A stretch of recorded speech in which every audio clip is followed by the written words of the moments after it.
I think I saw. I think I saw Adrian. I think it's the. Oh, I saw a clip. I think it was Adrian, the goalkeeper from Liverpool, and he had his dad outside, and he was kicking against the rebounder. I think his dad had a pillow or something like that. And as he caught it, he was just trying to replicate what he probably did in his training sessions, what he's used to in his training sessions, with what you got at home.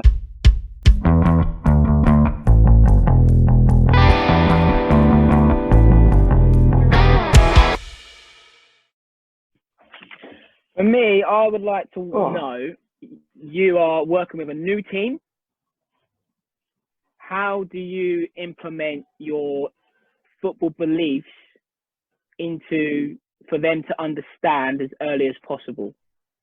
What age will we be talking?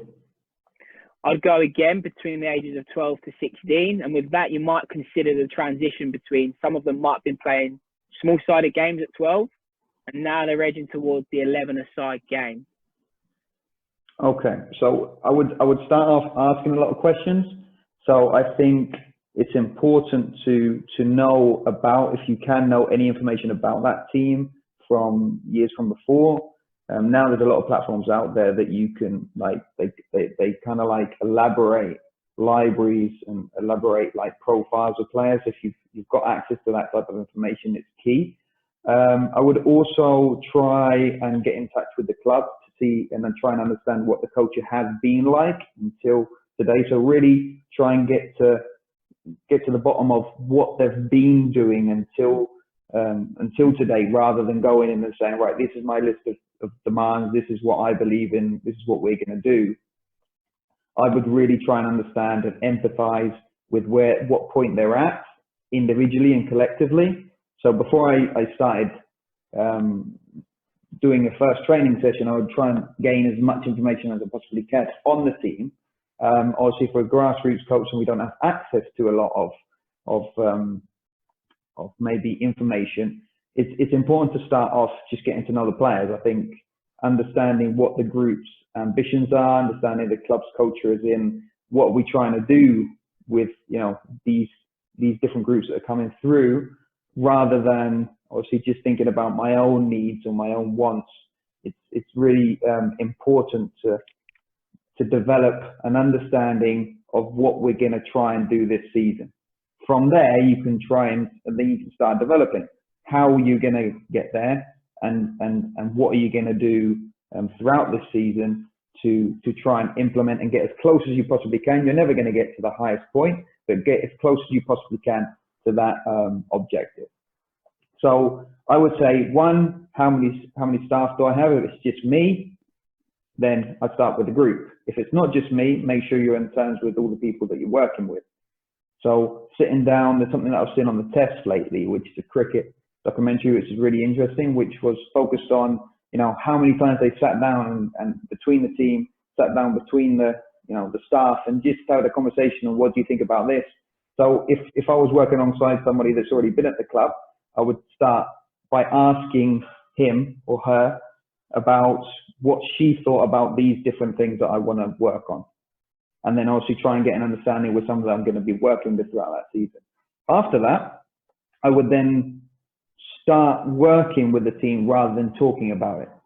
So a lot of coaches go into a changing room and they start talking about what they're going to do and how they're going to do it rather than actually doing it. So I think the way that you gain respect for any coach is actually working with that coach. Likewise, the way you earn or get to know a player is watch them play.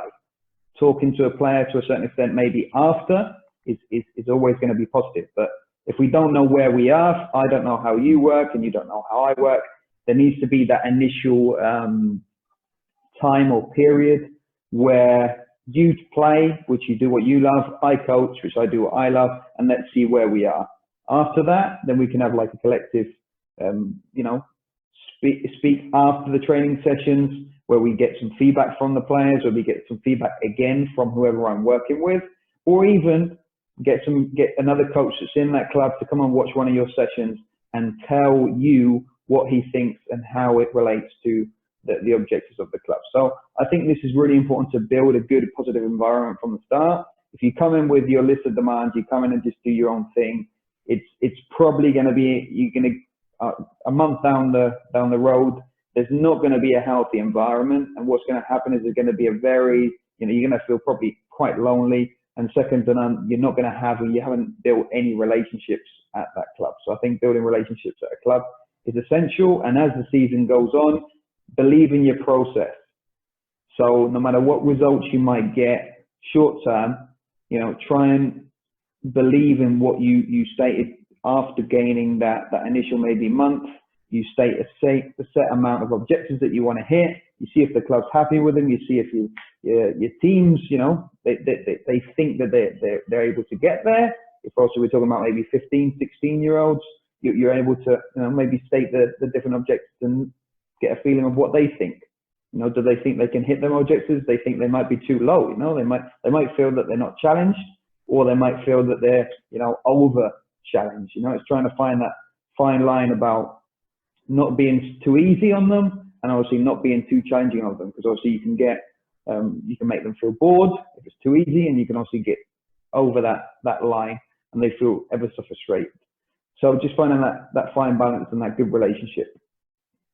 With that in mind, with you reaching out to perhaps their previous coach or those at the club that know them, would you also do the same in terms of you passing your age group on to somebody else?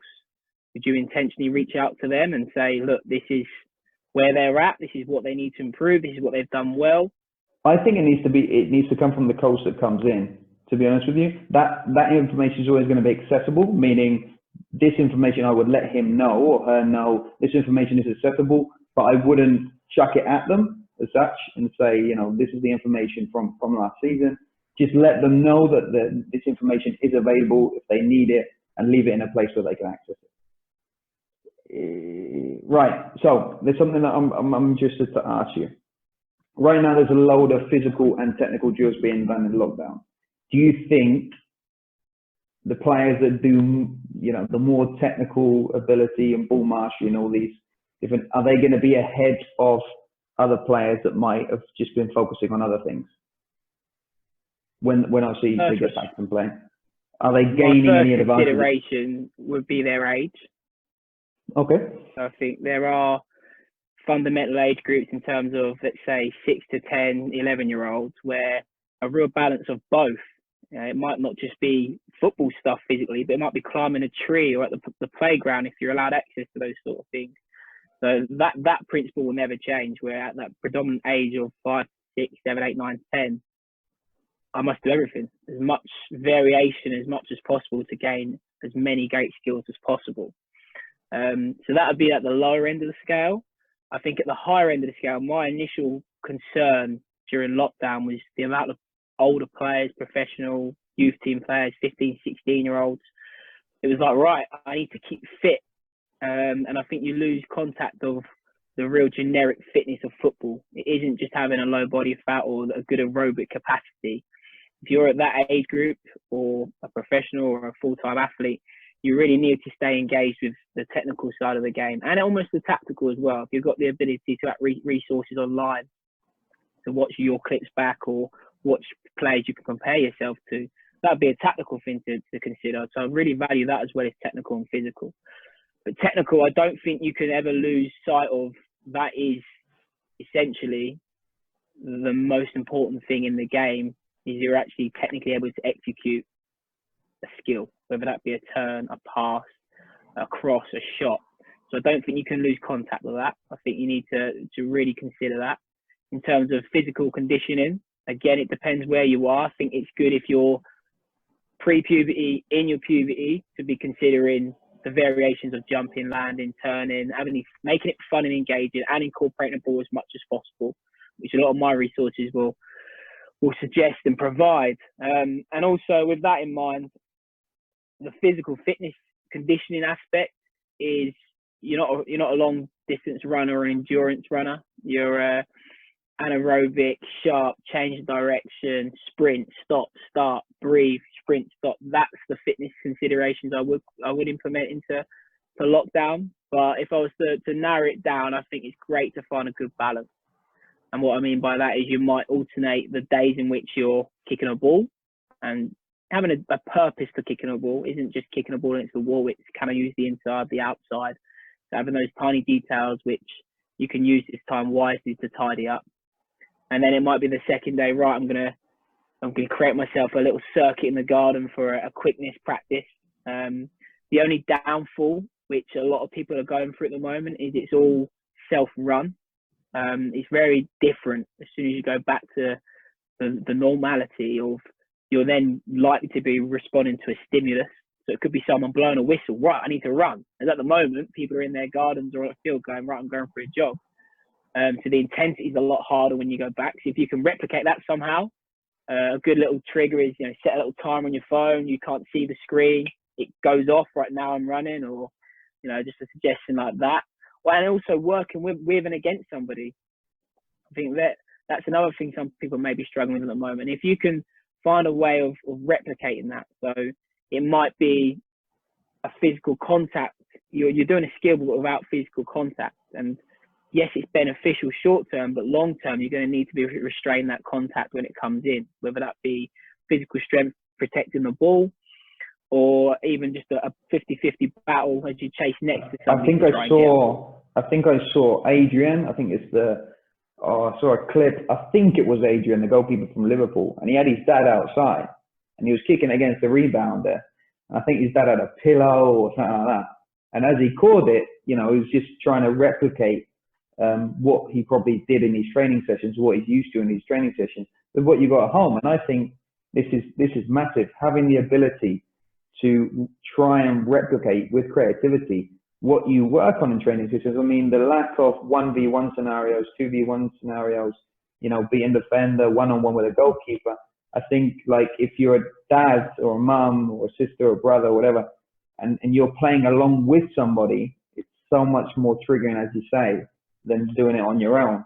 Where I think my players right now, they find it really, really difficult because, their dads can't be bothered, or it's Spain, it's very relaxed, and this is time where they're not at work, and to a certain degree, I think they find it difficult. It's very, very hot. I must say, it's now 40 degrees in the centre of Mortier. It is. It's steaming. But I think like that doing it on your own, it then goes into maybe psychological and mental toughness as well. The ability to push yourself through a challenge that, at the end of the day, you might not be comfortable with at the beginning, but that practice and that day-to-day getting there that you might have when you have a competition with someone else, or, you're doing it against somebody else. If you're just doing it against your own being, it's not easy. It's not easy. No, it's not. But then I also think naturally you come up against other people, and it brings that competitive nature, which is more transferable. I think if I was to recommend those who are on their own, the great resource is technology. The apps, get an interval timer app on your phone, set it at 2 seconds on, 3 seconds off, for example, in terms of turning, then I've got to run there. And just trying to replicate. Another one is I've got my iPad here. I know those who are listening rather than watching, but colours, things like that. In terms of I'm going to shoot and hit a red cone, or then I'm going to receive a yellow cone, and you can set these sort of resources on timers. So we're quite fortunate having those. And one other thing I might recommend is not just doing an isolated skill. Can you, if it's passing against the wall, can it be every 3 passes against the wall, can I turn? Then it be 3 more passing against the wall, then can I turn? Just again, get closer as possible to replicate the probably real demands of the game.